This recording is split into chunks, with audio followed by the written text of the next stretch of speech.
UFC 299 O'Malley versus Vera 2 is going down this Saturday, March 9th in Miami. We are going to be predicting every single fight. You heard it, top to bottom, early prelims, all the way through the main event. All that and more coming up on the Fight Pit.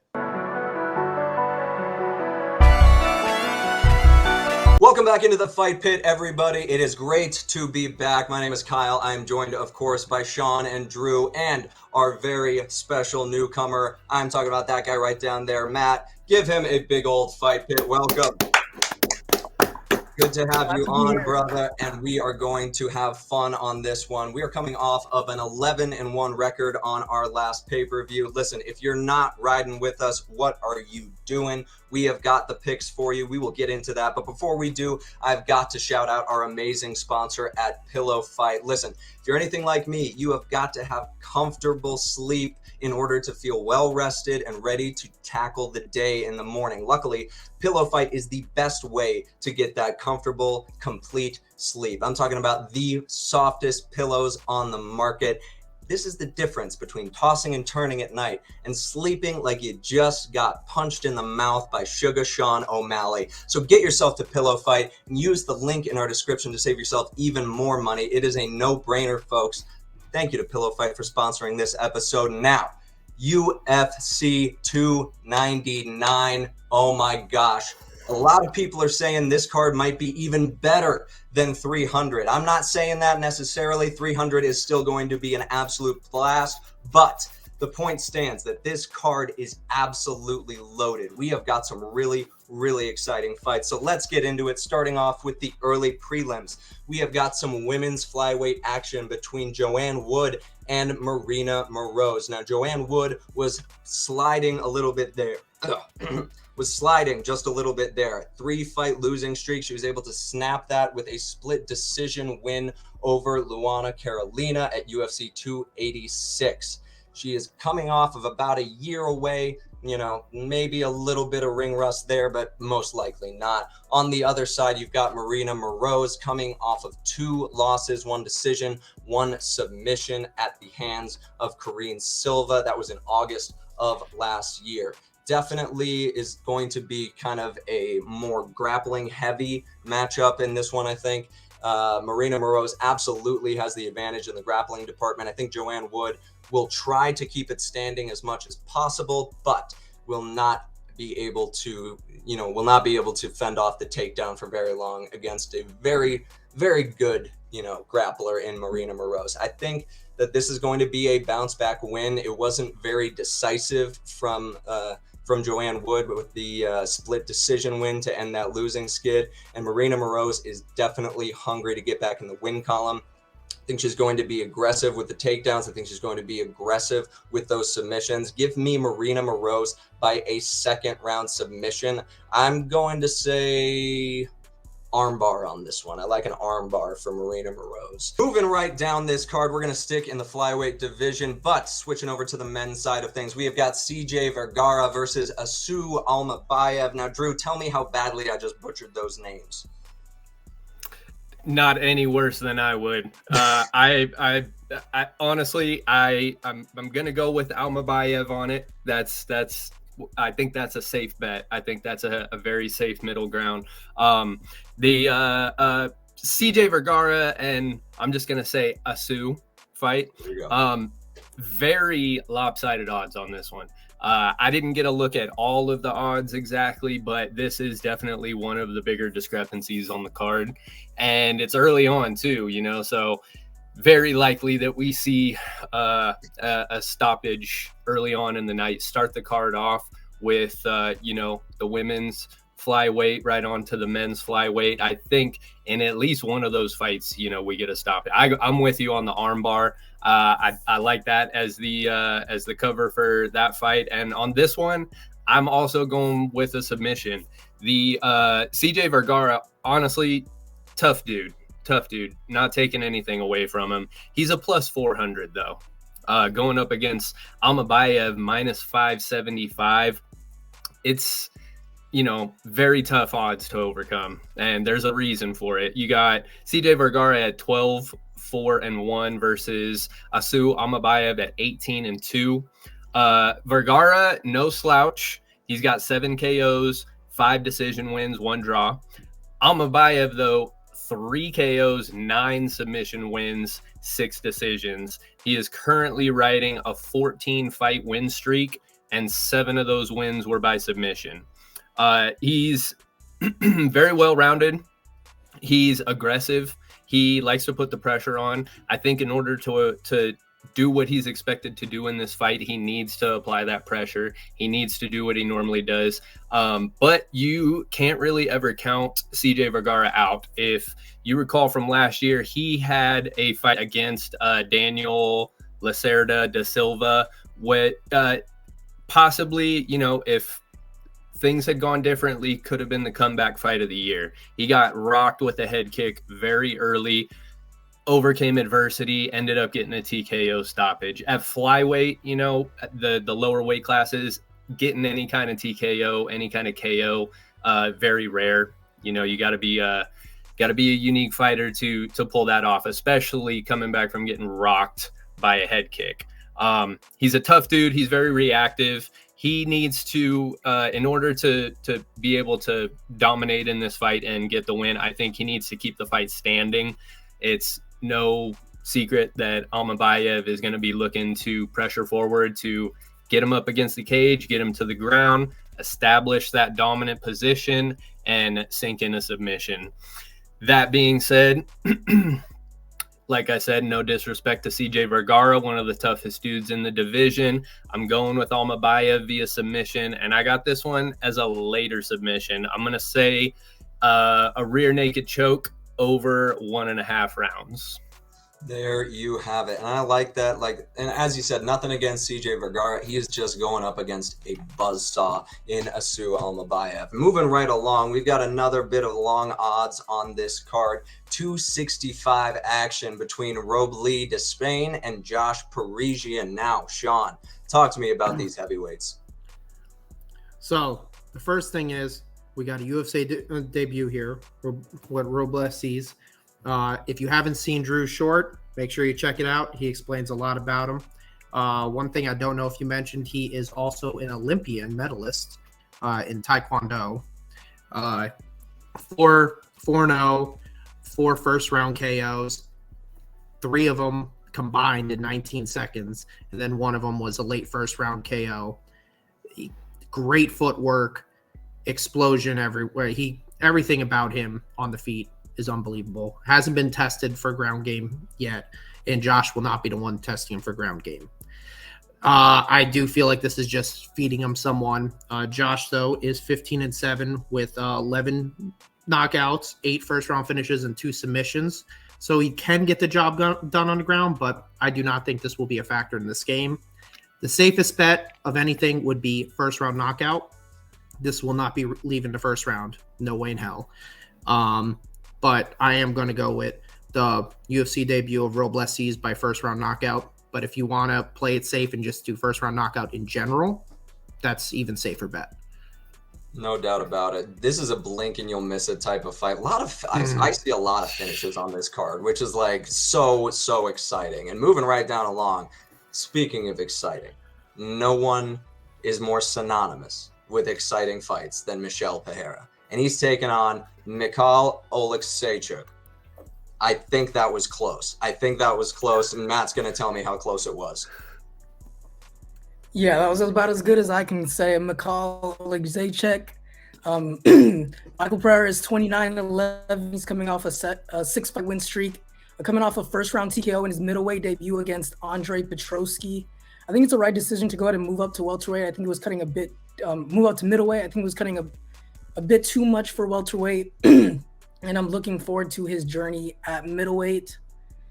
His opponent is 19-6, coming off a first-round KO against Chidi Nyokuani. He overcame a lot of adversity in this fight. He pretty much was losing the whole round until he got the TKO. He showed a lot of heart and will to win. And this fight, I'm going to have to go with Michael Pereira by second-round TKO. He hasn't been too active in 2023, but 2 fights did fall through, unfortunately. And I think that he's a flashy striker, huge middleweight. I think he's going to be able to showcase his technique and feel him out in the first round and then go for the kill for the second round. No, I like it. And like you said, huge for middleweight. Michel Pereira is just so big for the division. And he uses that power to his advantage. And he just has unreal athleticism. And moving right down along this card, we've got a man who was involved in a fight with Michel Pereira that was a little bit controversial back in the day. I'm talking, of course, about my favorite guy, Ion Cutelaba, taking on Felipe Lins. This one is a very exciting matchup at 205. Ion Cutelaba is coming off of the TKO win over Tanner Boser. For that was having a little bit of a slide. Ran into Ryan Spann, Johnny Walker, and Kennedy Nzechukwu. Like, very high level competition. Don't get it twisted. I think that he is going to be able to keep some level of momentum going against a very good Felipe Lins. 17-5, 9 knockouts, 4 submissions, 4 decisions, coming off of a 3-fight win streak, 2 decisions, and a KO over Ovince St. Peru. This is coming off of a lackluster heavyweight debut. The transition to 205 for Lins has been absolutely magnificent. He was always meant to be at this weight class. On the other side of it, though, Ion Cutelaba is no stranger to welcoming heavyweights back down to earth at 205. Of course, Tanner Boser spent a decent amount of time at heavyweight, never really should have been there to begin with. He was always undersized. So when he went down to 205, there was a lot of intrigue, and Ion Cutelaba shut that down very quickly with that dynamite freaking boxing and just ferocity that he brings into every single fight. With this one, it's really hard to say. It's definitely a blink and you'll miss it type of fight again. Like, top to bottom on this card, people. I definitely see it going to a KO, TKO. The question is who? I definitely like Cutelaba just a little bit more. I think his aggression is going to, keep Lins a little bit guessing, a little bit hesitant and on his back foot. And I think that opens up a lot of opportunities for Cutelaba. But absolutely still sprinkle some on Lins by TKO in this one. This is the coin flip odds are very deserved. Cutelaba is a slight favorite at -135. Lins is right there at +115. Definitely coin flip odds here. And take that under 2.5. Take the under 2.5, though. There's no doubt that this will not see scorecards. I have no doubt in my mind. Moving right down along, we have got some 135-pound action to kick off our prelims. Number 13, Pedro Munoz taking on Kyler Phillips. Drew, talk to me about these bantamweights. Ooh, baby, this is a main card fight. No doubt about it. This is two guys that would absolutely be at least top 4 fights on the bill, somewhere in there. But given the circumstances, the most stacked card that we've had so far, and we're lucky enough to get these as on the free prelim cards. So make sure, dude, I cannot even tell you, Sean, how excited I am about that Despain and Parisian fight. Everybody, if you don't love MMA like we do, just make this the one night that you watch the card from start to finish. I promise you're gonna tune in from start to finish for the next one for sure. If we get you on this one, you'll definitely be with us for 300. We got Pedro Munoz. Ordinarily, not very long odds for him in any fight, regardless of who he's going up against. But he's actually a +90 in this one, going up against the Matrix, Kyler Phillips, dude. Can't not like somebody with the nickname the Matrix at a -235. Now, I think that this does kind of have a little bit of MMA lab favoritism going on in those odds, which I understand. But nonetheless, I do think Kyler Phillips is justified in being the the favorite in this one. I think it should be a little bit closer, though. Pedro Munoz is 20-8. Kyler Phillips is only 11-2. So Pedro Munoz absolutely has the experience advantage in this one. He's riding 5 KO wins, 8 submission wins, 7 decision wins. Kyler Phillips, 5 KO wins, 2 submission wins, and 4 decisions. Pedro Munoz, perennial top contender for as long as we remember seeing him. He is 2-5-1 in his last 8 fights. All of those fights went to the decision, sans the O'Malley eye poke fight. Other than that, all the other fights went to a decision. The last 3 wins for Kyler Phillips, not 3 wins in a row, but his last 3 wins were against Hani Barcelos, Marcelo Rojo, and Song Yadong.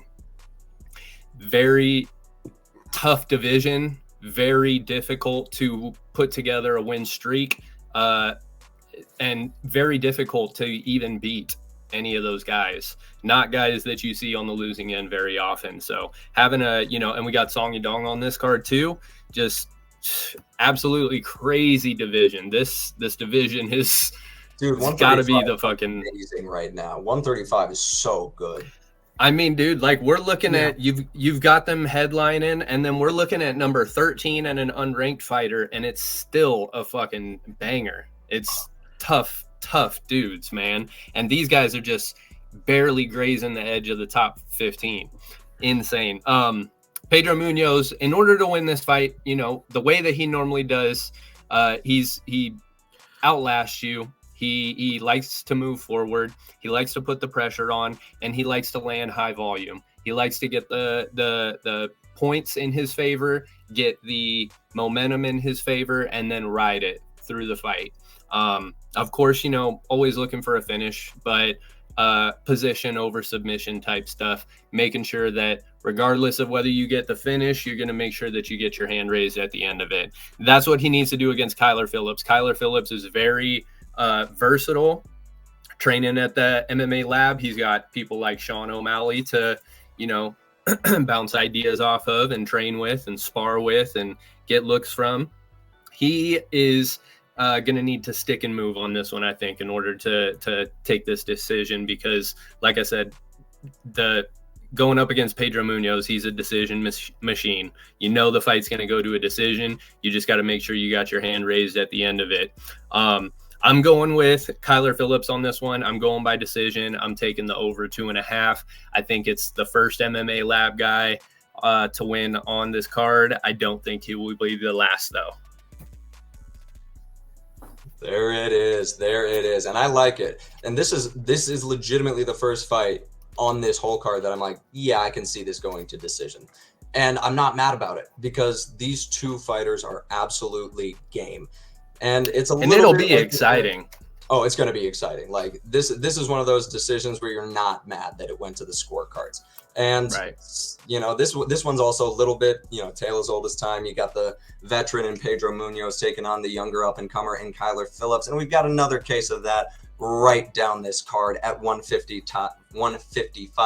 We've got number 6 Matuez Gamrot taking on number 11, our favorite elder statesman in 155, Rafael dos Anjos.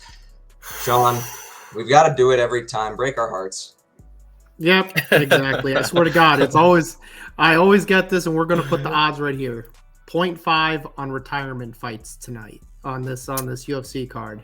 And I think there might be 2. I'll mention the next one later. So we'll talk about that one later in the card.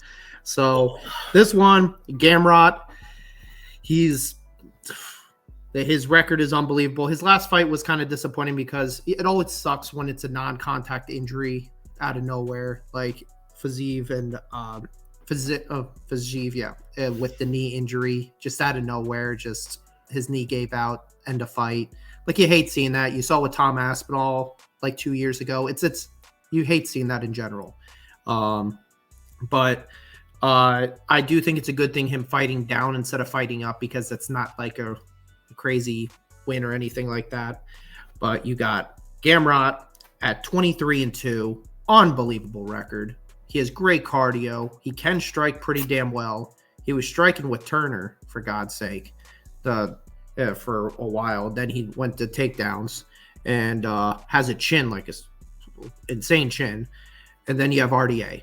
RDA has fought, if I am correct, 7 interim or undisputed champions from 155 and 170 in his career. Like, his record, yes, he has 15 losses. but they're against the best. This guy, other than Cowboy Cerrone, maybe has the best like strength of schedule is a term we use on here sometimes. Strength of schedule of anyone I've ever seen. Certified DNF. Yeah. Without a doubt. I do think he is too old. I think this will be kind of like the Colby Covington fight against RDA. I think Gamrot's just going to be pressuring him with the jab, throwing a couple hooks, takedown, ground and pound. RDA is going to try to get up, and it's going to rinse and repeat the whole entire fight. I do not think we're going to get a finish here. I do think it's going to decision. I think it'll be Gamrot 30-27 unanimous across the board.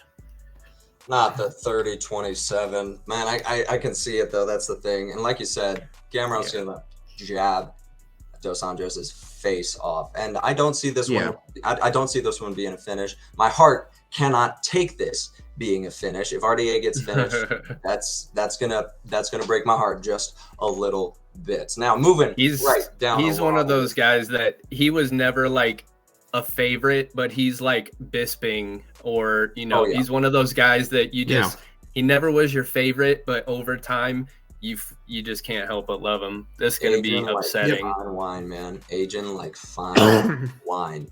We've got another exciting one on this card, though. We've got some women's 125 action. Number 4, Caitlin Sermonara versus number 6, Macy Barber. Matt, break this one down for us. All right. Caitlin Sermonara is 18-5. She's coming off a loss via unanimous decision against Manon Fior. This is another case of the vet taking on the young, hungry prospect. Caitlin is 35, and then Fior is 25. This will be a fight where Caitlin will have to use her experience. And if you look at her resume, she's fought the way better competition. The losses that she has is to the elite, like Valentina Shevchenko. Then you have Jessica Andrade, and then you have Manon Fior as well. And then her opponent, Macy Barber, is 13-2, coming off of a second round KO win against Amanda Hebos. And this is a 5-fight win streak that she is on. She has a lot of hype coming up around her. But in her last fight, she did show a little bit of poor distance management. And then she did back up a lot against Rebos as well. And she was connecting a fair amount of time. So I do think that Caitlin will use her movement and her 4-inch reach advantage to stay outside and approach this in a boxing heavy type of style. She's going to be able to she's going to be able to stuff all the takedowns and then outstrike her on the feet, and I ultimately have her by decision. There it is. I agree with it. I absolutely agree with it. We've got 3 of these freaking fights at least. We might have another, and I think Sean, I know the one you're referencing, but we'll get to that when we get to it. We've got to talk about our prelim closer, as it were, the heavyweight action between number 5 ranked Curtis Blades and number 7 Jailton Almeida. This fight rocks. This fight is so good. You've got Curtis Blades, one of the most ridiculous grapplers we have ever seen at heavyweight, unreal cardio, and then on the other side, the phenom that is Jailton Almeida. He has not lost in the UFC. He has not lost since 2018. This guy is unbelievable. 20 wins, 7 by knockout, 12 by submission, just coming off of his first decision win of his career against Derek Lewis, which you're not going to be getting the similar gassing against a Curtis Blades. So this is the only thing that he's lost was a bunch of fans after that fight. That's a fact. That was rough, man. And this one, you're not gonna be able to rely on Curtis Blades running out of juice, because Curtis Blades does not run out of juice. This is definitely one of those. If it goes to the scorecards, it will be Curtis Blades. If it is a finish, it will be Jailton Almeida, because Jailton Almeida is a weapon of a submission artist. Like I said, 12 submissions. He can get you in the most creative ways and just set up traps is the best way I can describe it. Absolutely excellent technique and power at heavyweight too, because a lot of people were saying when he came up to to the heavyweight division from 205, that the power would not translate. It has. He's been doing amazing things. This one, I'm going to give the slight edge to Almeida. I think he's going to be able to find a finish. I think he's going to be able to set up a trap for Curtis Blades and possibly get a guillotine choke, or be able to do some sweeps, set up a rear naked choke, and get the submission win in the first round. Now, if it gets past that, I absolutely like Curtis Blades taking it on the scorecards. The line is identical. They are both at -110. This fight is such a great way to end the prelims, and I cannot wait to watch it. Now, we've made it all the way to the main card. Like we were talking about, some more 135-pound action because the division is hot. And we have got number 4 ranked Petr Yan taking on number 7 Song Yadong. And I'm going to throw it to Matt, who did a beautiful piece about this on our YouTube and on all of our social medias. Go check that out. It's a great short. Now, Matt, break this fight down for us.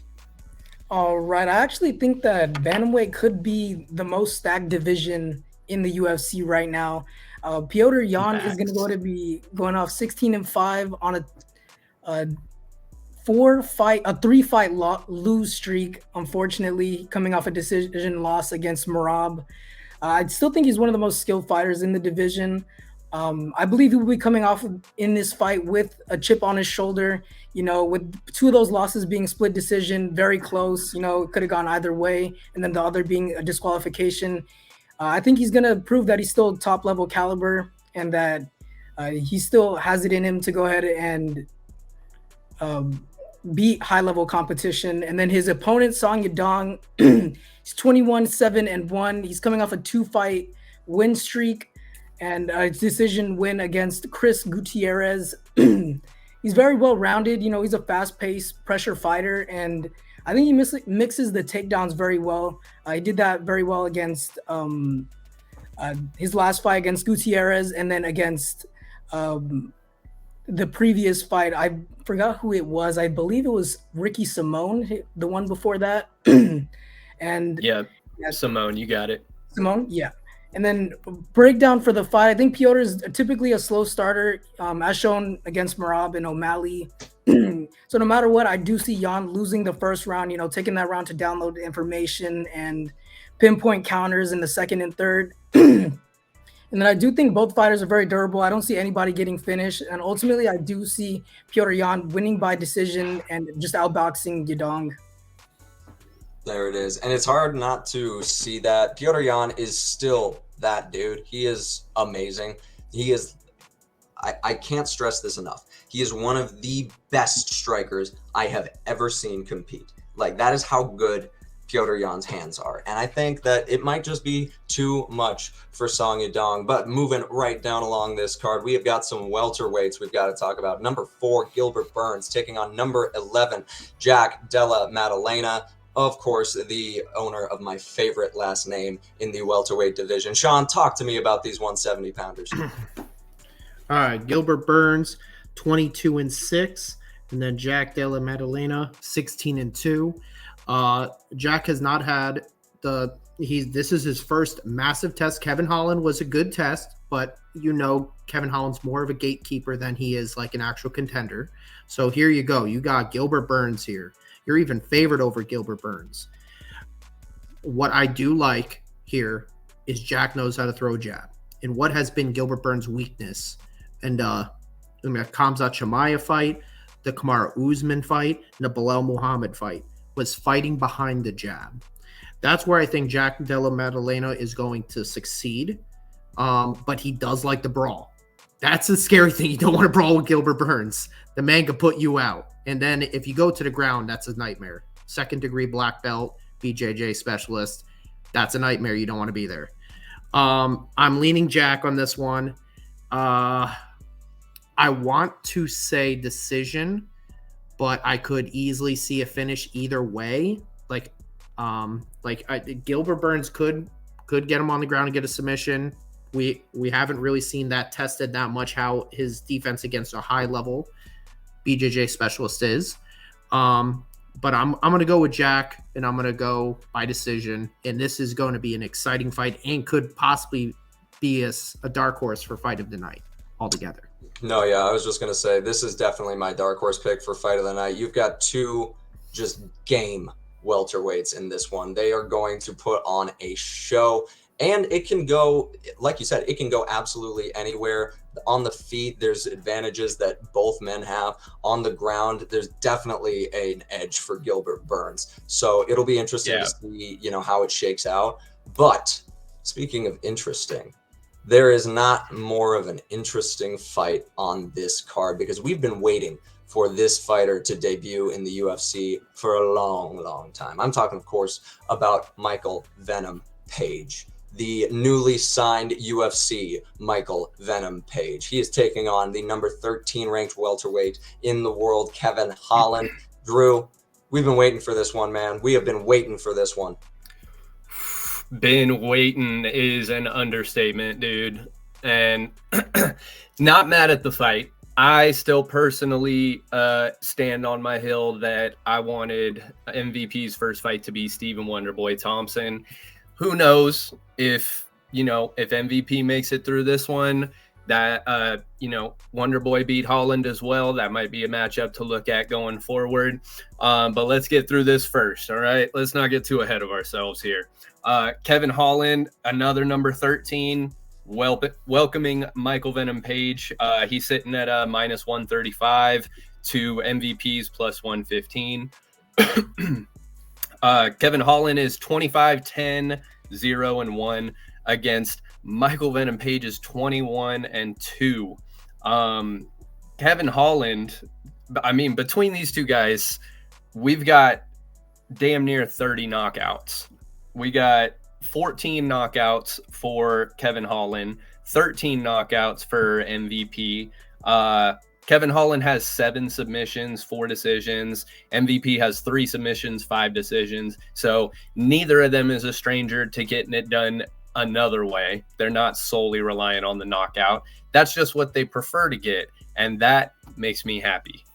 The unorthodox style of Kevin Holland, in my opinion, it feels like he's kind of reeled it in a little bit. It feels like he was that that guy that was just like, I'm out here. I'm loose-lipped. I'm doing whatever comes to mind. I got no game plan. I'm just very confident in my ability in every area. And he went to the ground with Jacare. It feels like early on he just had a game plan of, I'm just going to go wherever you try to go and show you that you are not going to beat me there. Like, I'll go to the ground with Jacare Souza and just not get submitted. I'm not going to, try to implement my specific game plan. I'm just going to go with the flow and wait for something to open up. I feel like he's kind of reeled that in a little bit since the gentleman's decision against Stephen Wonderboy Thompson to not go to the ground whatsoever. Against Ponzinibbio, he looked fantastic, and I wouldn't say he looked bad against Maddalena, but it's Maddalena. I mean, what can you do, right? I think the key for him is to be reactive and stop whatever MVP is trying to do, like he normally does. I think that he needs to look to take the fight to the ground. He's a black belt under Travis Lutter, and we haven't seen him use that ground game against anybody. We've seen him actually intentionally avoid that ground game. And I think, unless this is another one of those gentlemen's agreements where they just want to make a show of it, which I'm not mad at, I think his key to this fight is to take it to the ground. We've seen MVP get dominated on the ground. We've seen MVP do some groundwork of his own. But I think that his advantage lies on the ground. Not to say that he can't get the knockout. MVP, though, also a very unorthodox style. He comes from the karate, kickboxing, taekwondo background, which translates to MMA just beautifully when you do it correctly. When you have that high level of that point style fighting, and you are able to implement it into a well-rounded MMA game, it's a beautiful thing to watch. We got some of the just absolute disgusting highlights from MVP over the years.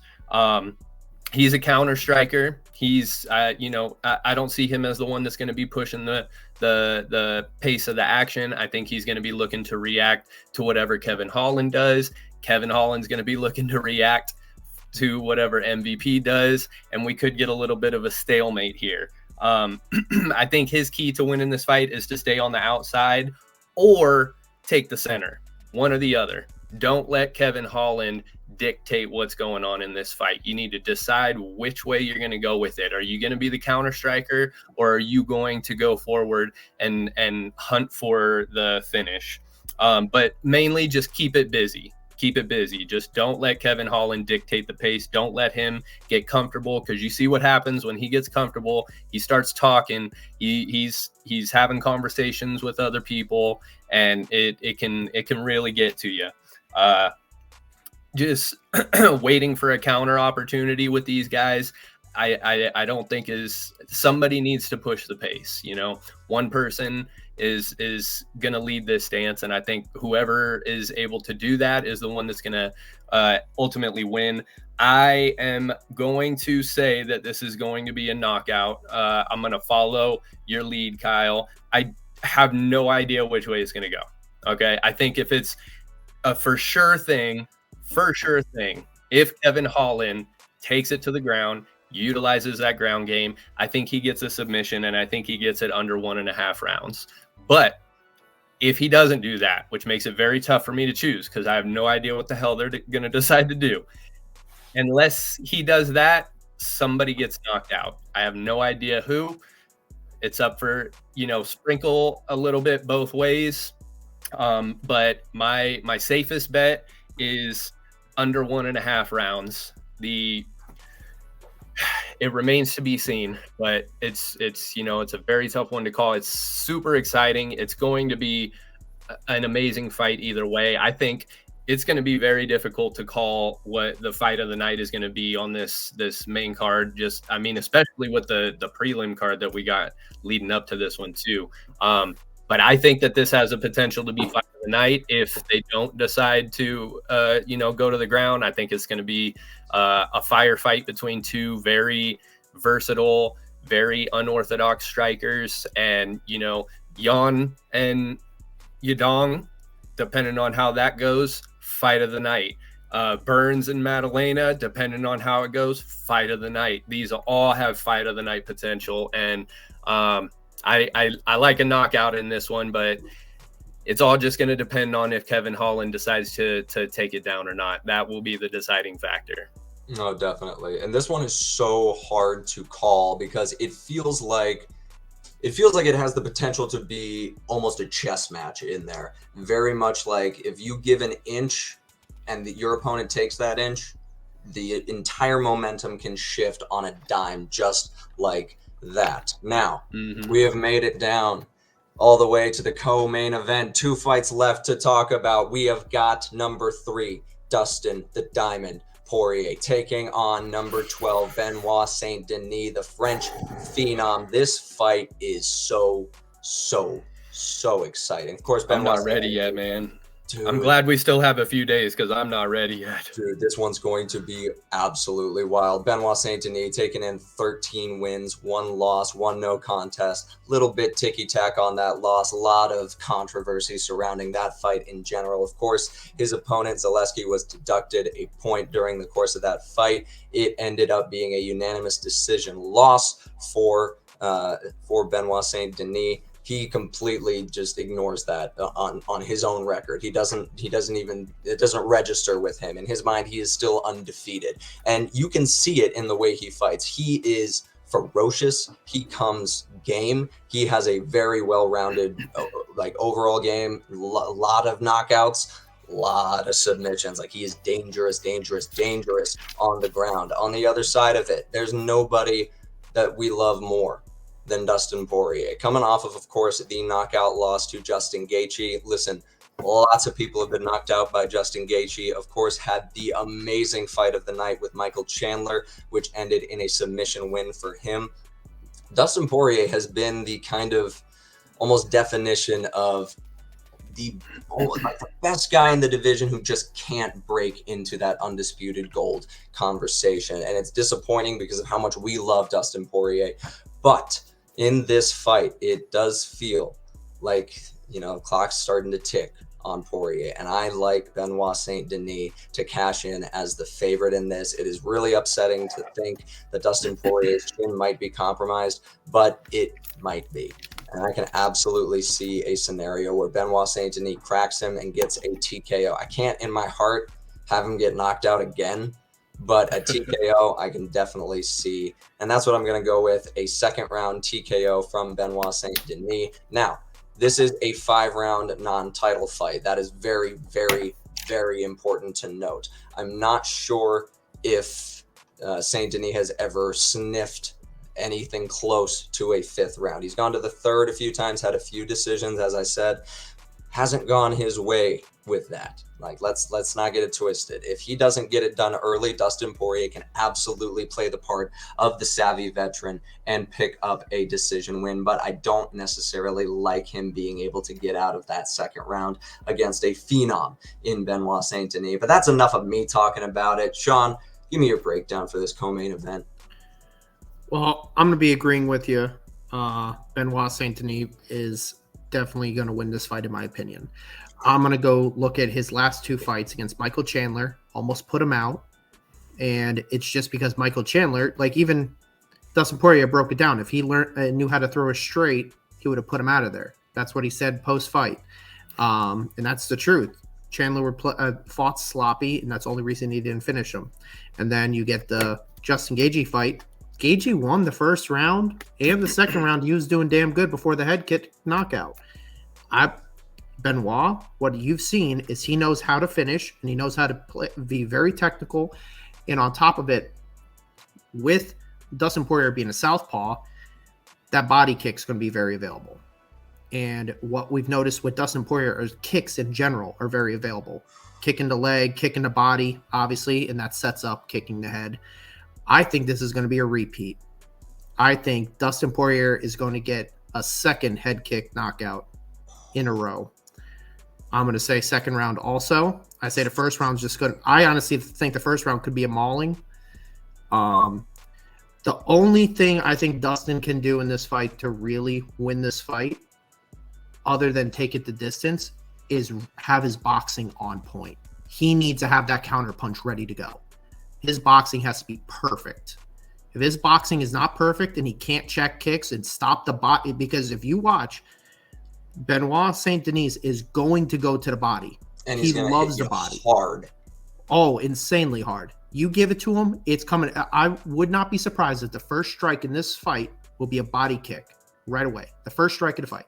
Like, if there's a prop bet on that, do that, because I'm pretty sure that's what's going to be. So I think it's honestly not going to be close. I think Benoit is just going to beat the crap out of him the 1st round. If he avoids Dustin's boxing, then 2nd round, I think he's going to set it up enough to go to the head. So 2nd round, KO. Oof. It's hard to think about, but it's also hard to imagine it retirement going also. Way. There it is. And this is also retirement. Because he's been talking about it this week. If you've watched any of the Embedded and his interviews, he's talking about his family, talking about every time he goes into the ring, it takes something out of him, and you leave something in there. And he's mentioned that if this doesn't go towards a belt, he's not here just fighting for money. He's had his red panty night, as we call it. So he doesn't need the money. He's doing well in business outside of the octagon. If he loses this fight, and definitely if it's by finish, expect for him to hang it up tonight or on Saturday. Yeah, no, I can see it. It's unfortunate because, I mean, we've been gifted with some of the greatest fights in lightweight history and in UFC history in general from Dustin Poirier, but he is at that 35 mark, which that's basically the point of no return, we've determined at this point. But maybe, just maybe, Matt's going to tell me that Dustin Poirier can pull off the upset. Unfortunately, that's not the case. I do also think that Benoit is going to go ahead and TKO him. I would say in the 3rd round, Justin will be able to, I believe, in my opinion, will be able to use his veteran experience to drag it out until about the third, and then I think that I can see him getting a submission as well. But ultimately, I think that he is most likely to get knocked out, especially from the kick that we've seen the Matt Frivola kick in Benoit Saint Denis's last fight, and that was just a nasty kick, man. And I think that he'd probably be able to do the same. You know, like as Sean said, I think he'd be able to condition him with the body kicks and then eventually get that head kick. It does sound like he doesn't really want to be in the ring anymore. If listening to his past interviews, I just I don't think that he's as hungry as he once was. And then you have somebody as hungry as Benoit Saint Denis, and I think it's just not going to go Dustin Poirier's way tonight, that night. No, and it's, you know, as you said, all those ingredients seem to be going in Benoit Saint Denis' favor and against Dustin Poirier. Drew, close us out for the co-main event, brother. And Matt, just so you know, you are allowed to call us whatever we have listed. So tonight he is Head Cracker. Okay. It's, you know what? This hurts, guys. This hurts, but it's okay. I'm going to bite the bullet on this one. All right. I'm going to sacrifice my record. We can't just let all of our dudes just go out like that, man. We can't let them all go out like that.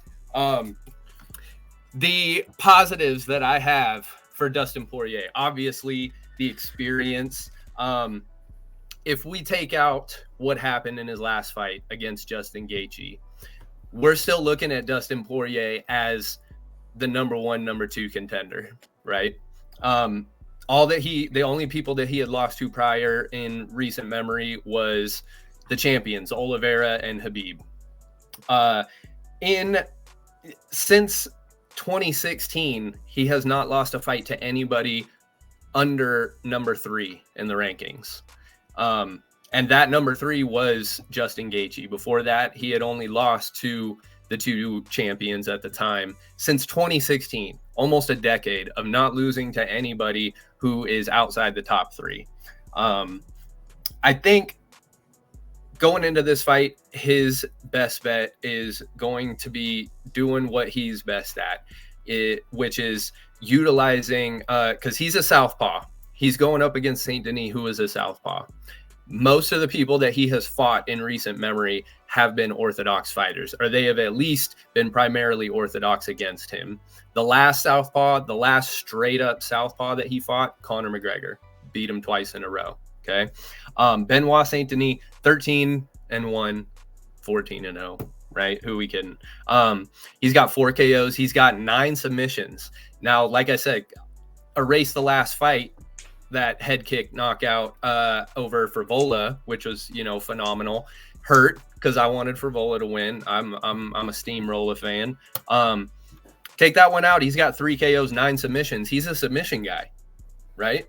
But if we take that last fight into account, everybody's looking at him for a knockout now, right? And that's I think for him being the type of fighter that he is, he's one of those like calculated brawlers. He's one of those guys that's going to make it a firefight. He's moving forward regardless of what you're doing. He's trying to put the pressure on. He's putting he's sticking kicks into the gut and digging into the, you know, liver and thing. He's just constantly, you know, chopping you down and looking for that ultimate, like that devastating blow that he's able to land.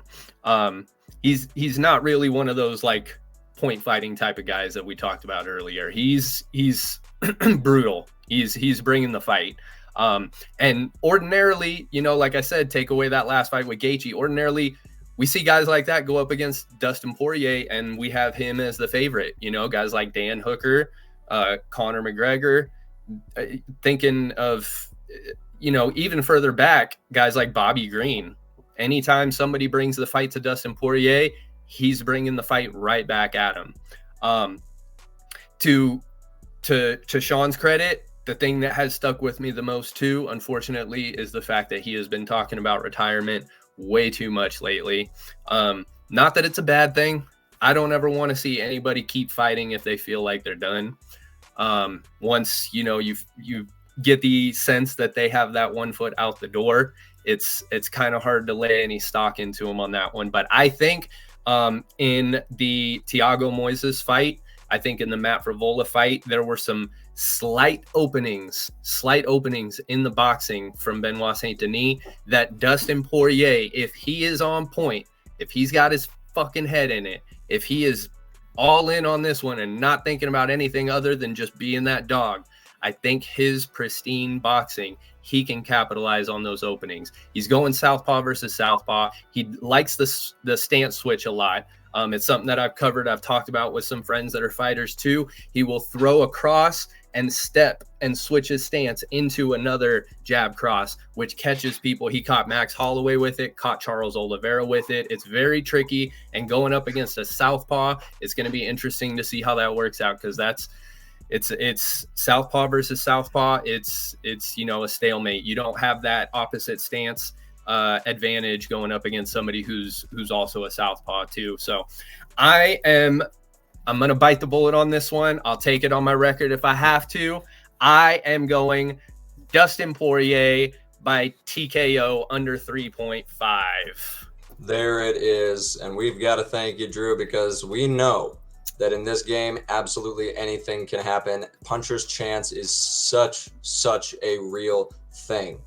Speaking of puncher's chance, probably not a more prime example of that than the first meeting between the two fighters in our main event for the Bantamweight Championship. I am talking, of course, about the champion of the world, Sugar Sean O'Malley, bringing in a 17-1-1 record, of course, mentally undefeated, taking that record in against the one person that has marred his record in Marlon Chito Vera. 23 wins, 8 losses, 1 draw, coming off of the unanimous decision win over Pedro Munoz. This fight is so intriguing because there is the aspect of Marlon Vera has already shown that he can win this fight. He has won this fight. And if I didn't see one of the absolute best performances out of Sean O'Malley when he beat Aljamain Sterling for the championship, I would be picking Marlon Vera in this fight. But as I said, that performance that Sean O'Malley had against Aljamain Sterling was unbelievable. He was sharp. He was precise. His striking is, I honestly think, the only person in the bantamweight division that can match his striking in terms of skill is Petr Yan. And we saw that fight play out, and we saw Sean O'Malley get his hand raised. Like, this is how freaking good the champion of the bantamweight division is. In this one, it is really hard for me to go against the favorite in Sean O'Malley. I'm going to say he gets his revenge, and he gets a TKO win over Marlon Chito Vera. Now, Marlon Vera, very, very, very tough. He has never been knocked out. This would be the first time he has been knocked out in his professional career. But I think it can happen. I think that it is a TKO, not a clean knockout, and I think it'll come in the later rounds. I think Sean is going to be able to, have his game, piecing him apart, waiting for that perfect shot, precision, beating power, all that, all that stuff we expect with Sean O'Malley striking. I think that'll come in the 3rd or 4th round, and we are going to hear "and still" at the end of the night. But Sean, what do you think is going down in the battle of your namesake, Sean O'Malley taking on Marlon Vera? I do not expect the big toe shutting down Sean O'Malley's leg again. That I don't see happening, and that's the only reason Sean O'Malley lost that fight too. I know people are going to say, "Oh no, that's not what happened." That's what happened. It's a real thing. It's a real nerve that happened. Jimmy Crute had it happen against Anthony Smith, and if you pay attention to NBA, you just had a Brunson on the New York Knicks just happened to him. So it happens. There's a nerve on the side of your knee that shuts it down. You'll start twisting your ankle, and that's exactly the reaction he had. And if you see the TKO stoppage, he's perfectly awake and everything. He starts holding his foot immediately and his leg. Something happened. It was a nerve. I don't see that happening. The fight should be exciting, but I don't think it will be. I really feel Sean O'Malley's going to try to really use his speed and just be really counter-punching, counter-striking. And then you think Marlon Vera is a slow starter. So I expect those first 2 rounds to be a snore. I really do. I feel like it's going to be Sean O'Malley just leg kick to death on Marlon Vera, try to slow him down for the later rounds. Because Marlon Vera, if you think against the Sandhagen fight, in the 4th and 5th round did pretty damn well. Yeah, he picked up the pace. Because the first 3 rounds, Sandhagen, I thought was going to get the finish. He didn't win the fight like one judge had, but that was absurd. Yeah, that was that so round. Stupid. That's ridiculous. I did a whole show. I will give it. I will give it though. He did get that round. And if by any chance this is a close fight, you got to lean towards Sean O'Malley because he does have the history in that Peter Yan fight. But I'm going to go Sean O'Malley by decision. I'm going to say 4 rounds to 1. I think Vera does steal like the 4th or 5th round. I think he does get it. But I think the first 3 rounds will be just basically picking him apart from range. If Marlon Vera pushes the pace and gets in there, then there's a chance for that TKO KO on either side. But Marlon Vera has to put himself in danger. Sean O'Malley will not be doing that this fight. He knows he can do it from range. Pull like an Israel Adesanya versus Jared Cannonier fight. That's kind of what I'm expecting. That's a great comparison, and that's absolutely how I can see this fight going. Matt, talk to me about our main event, brother. Yeah, that's definitely a great comparison. I see it going the same way for Sean O'Malley, using his footwork to just stay on the outside and jab him pretty much the whole fight and just keep him on the outside. I don't think that the only thing that's really concerning me regarding Sean O'Malley is his cardio. We've never seen him, I don't think, in like the 4th or 5th round. But I do believe that he will get a decision win over Chito Vera. I think that Chito Vera can probably have moments in the later rounds, but ultimately giving it to Sean, winning by points and just picking him apart from the outside. No, yeah, definitely. I'm a bit of a nut for going with the knockout on this one. Marlon Vera's never been finished. Forget knockouts. Marlon Vera's never even been finished. So I like a little bit of excitement. I know Drew does too. Drew, are you going to have to bite the bullet on 2 of these, or are we going to be unanimous on this one? This one, we are going to be unanimous on. This one, we are all or nothing in this one, boys. Very, very little that I see going different from what we saw in the beginning of the first fight with them.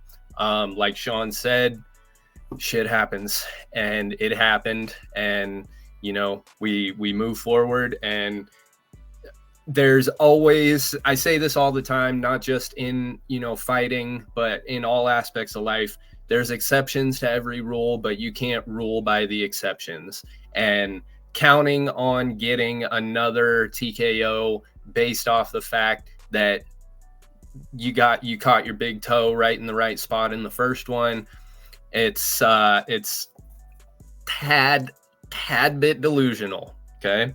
I would never say that to Cheeto's face. Please don't tag him in this. But I don't see it going Cheeto's way this time. We do have Sean's got 12 KOs. Marlon Vera's got 8 KOs. I would love more. I wouldn't love anything more than for this fight to be a TKO either way. Marlon Vera, since their first fight, is 5-2. Sean, of course, is 5-0 with that 1 no contest against Pedro Munoz. Both of them have a bit of a counter-striking style. The thing about Chito Vera is that Chito Vera tends to get down on the scorecards waiting for that opening.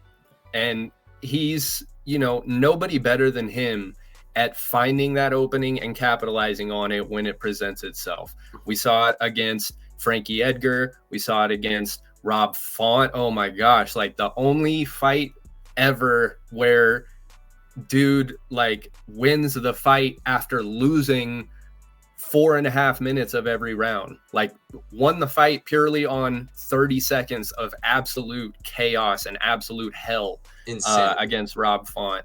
I still to this day have never seen anything like that. I've never seen somebody just lose 4.5 minutes for 5 rounds straight and win the fight based off the damage that he did in that last 30 seconds or so. incredible. But he does have the tendency to get down on the scorecards and then have to rely on that stoppage, rely on that opening and being able to capitalize on it and getting that finish. I do see this going similar. I think Sean O'Malley's key to this one. He is a counter striker. He does tend to sit back and wait for his opening as well.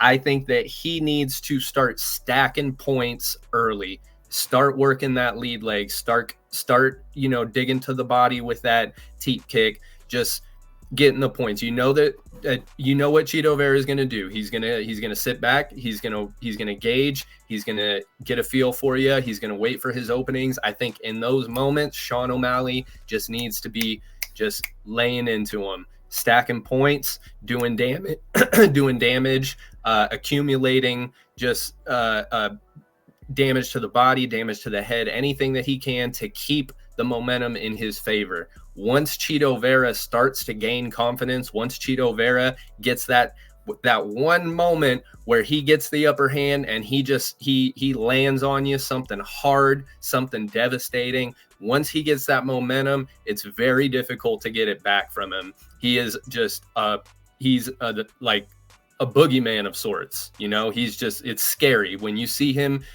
get that opening and he takes it and he lands it and it lands clean and it hurts you. All the momentum immediately right over to Chito Vera, and he's devastating in that moment. Chito Vera's key, I think, is to threaten the takedowns, work to put on pressure of his own. Don't just sit back and wait for those opportunities. But again, the key for him is going to be momentum. He has that psychological advantage over Sean O'Malley, knowing that he's already beat him, knowing that, albeit a fluke fucking freak accident, at one point he had the dominant position over Sean O'Malley. At one point he was standing over Sean O'Malley, landing elbows. The psychological advantage he has there with Sean, knowing that at one point he was on his back looking up at Chito Vera and losing the fight. I think that at any point, if Chito Vera is able to get that momentum, he needs to keep it. He needs to capitalize. He needs to keep the ball rolling, much like Sean Strickland in the Izzy fight. Get that momentum, keep it rolling, keep just accumulating damage, just keep the ball on your court. Keep the momentum in your favor. If he's able to do that, I like his odds. At a plus 230, not a bad underdog to sprinkle on. But I agree with Sean. I have it down here that I'm going with Sean O'Malley by decision.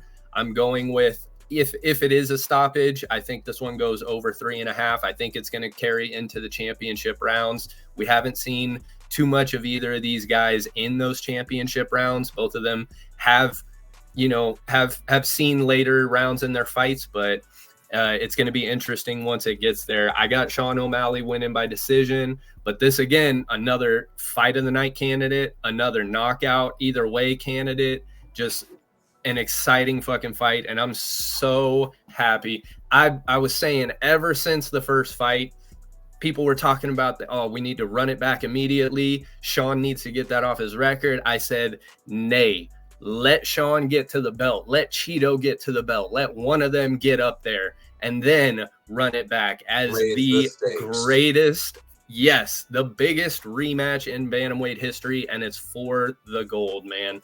This one is exciting. It's exciting. I'm going with Sean O'Malley, but there's some sprinkling going on. Absolutely. There's definitely some sprinkles on this one. It got such an exciting way to end a really, really exciting card. We've been saying it the whole episode, top to bottom. This card is stacked. $299. You cannot miss it. It is going down this Saturday, March 9th in Miami. Make sure you tune in and tune in early because, as we said, those early prelims and those prelims are ridiculous. And we have just broken down every single fight on the card for you. That's it. All of them. We have given you what will happen. Well, maybe. 11-1 on the last card is looking pretty good. We're going to try and improve that. Our our 2024 record is looking impeccable, y'all. Hopefully you're riding along with us. Until the next time, it has been so great hanging out with y'all in the fight pit. That is Sean, that is Drew, that's Matt. My name is Kyle. Until the next time, peace.